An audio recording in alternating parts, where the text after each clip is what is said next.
Hi, this is Vicki. I'm making these videos because it feels so natural for me to do at this point. I have a theory that it's not the content, but my being that may help you. In other words, if we resonate on the same chord, that it doesn't matter what words I use or even what I'm talking about, but just that there's this thing, you know, the thing.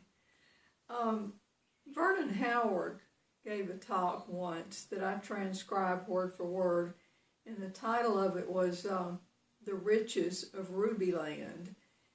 And as I recall, it was about a man who wanted to cross over into Rubyland. He had heard tales of how wonderful it was and how rubies were just there for you to pick up freely, fill your pockets with rubies.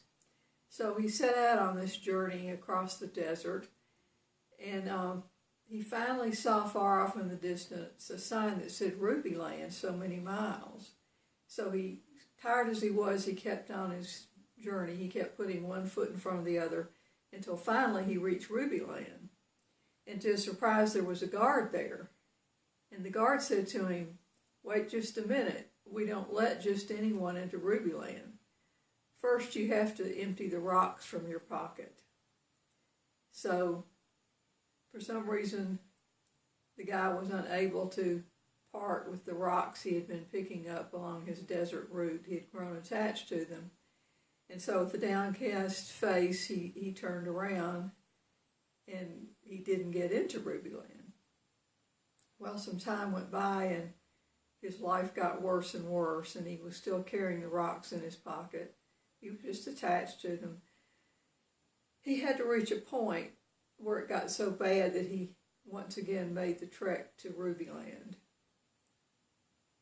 This time, before he got up to the sentry box, he sorrowfully took each rock from his pocket and cast it to the ground.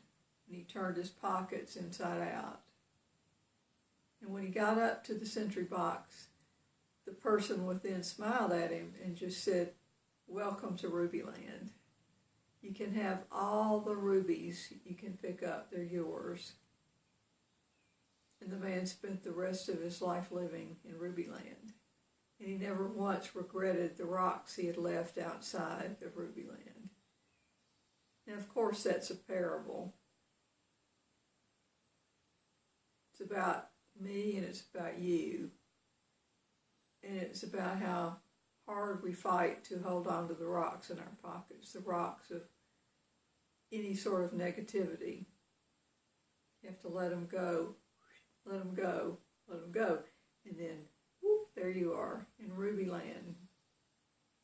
Namaste.